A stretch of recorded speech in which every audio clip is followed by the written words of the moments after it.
Of course, Captain Chesley Sullenberger is no stranger to drama in the skies. He is also our CBS News aviation safety expert. He joins us this morning from Vancouver, Canada. Sully, always good to have you with us, especially in these situations. Give us a sense, as we've heard from so many people, including the passengers we just spoke with. They say the co-pilot is the real hero here. They cite the crew. But when you fly with someone, you are not with that co-pilot all the time.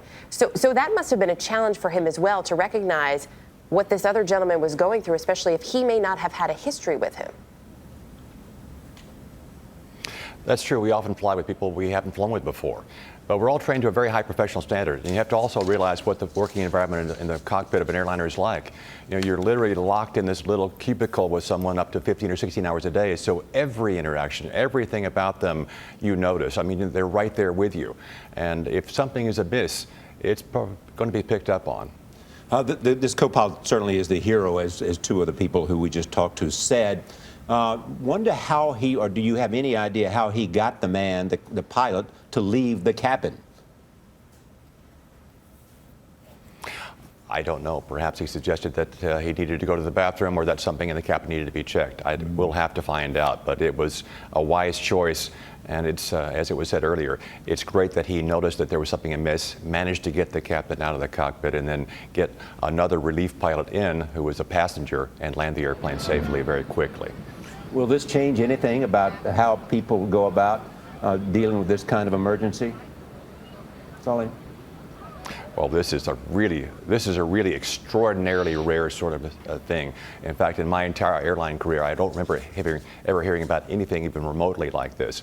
But I'm sure that we'll improve the system, and we'll certainly in our recurrent training bring up all kinds of scenarios, and we have to be prepared for whatever happens in flight. You mentioned that training. There are also these medical evaluations that you go through either once a year before age 40, every 6 months after that.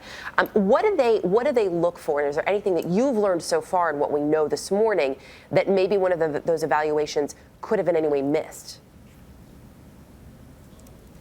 Well, you know, I think the medical science is that it's very difficult to know with certainty whether an individual is going to have any kind of incapacitation at any particular age. We certainly check their history and their health in general terms. But we have lots of things in place to help prevent this. Again, we have the Pilots Union that has professional standards committees. Their peers, they're trained to deal with anything out of the ordinary. The company itself has procedures, and of course the FAA is able to come in at any time and require someone to demonstrate their competence. So there are a lot of procedures in place, and this is just an extraordinarily rare event. Yeah. What's really important to note is that this first officer obviously was experienced and qualified to handle the airplane by himself, and we need to make sure that's always the case. Right now, the FAA is about to publish in the next several months new minimum flight requirements for first officers, and it's important that they not be watered down. Right now, the minimum for an airline pilot is as little as 250 hours, unbelievably low, and we're trying to get it up to at least 1,500 hours, but there's industry pressure to water it down. It ought to be said, Sully, that this is one more time in which, as it was with you, in which a pilot or a co-pilot knew what to do in a difficult circumstance, and that says something about the training of the people who are flying for us today. So thank you very much. You're welcome, Charlie.